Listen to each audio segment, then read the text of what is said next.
Now, one of the questions that I want to ask is why would anyone want to be a First Amendment auditor when you're going to go to jail for things that you have said in real life?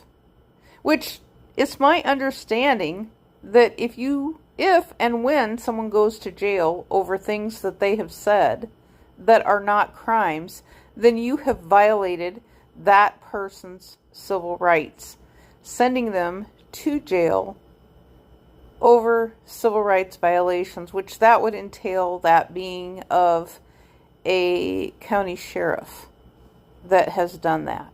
And so that's the question I want to ask related to a First Amendment audit. And so I've seen a lot of people having fun being First Amendment auditors in that sense.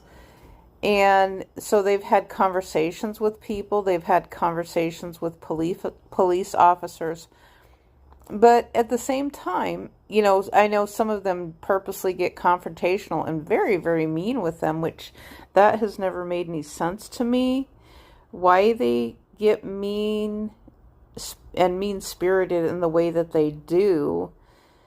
Because what I've heard is that a First Amendment auditor is not a real job. It's just something that some people in California decided to take up and start doing. And so they started going into police stations as some type of First Amendment freedom of speech exercise type of thing.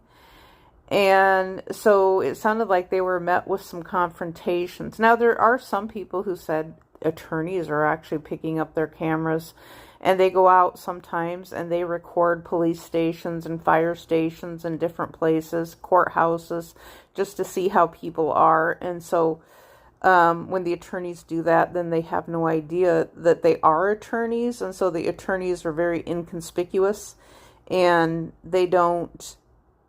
So the employees have no idea what's going on. So to me, it's almost like a secret shopper of sorts, that the First Amendment auditors are sort of like secret shoppers. And I know someone on YouTube earlier, I think it was just today, they were talking about the Secret Shopper app. There was a guy, an Uber guy, that was talking about the Secret Shopper app, and he said he didn't know that those jobs existed, because there was a gal that was, she was talking about Secret Shopper, and she said that for her to do that, she was going to do that at Costco, and then she lost that gig because her husband was at work and she didn't have a car. She had to wait for him to come home so she could have done that job.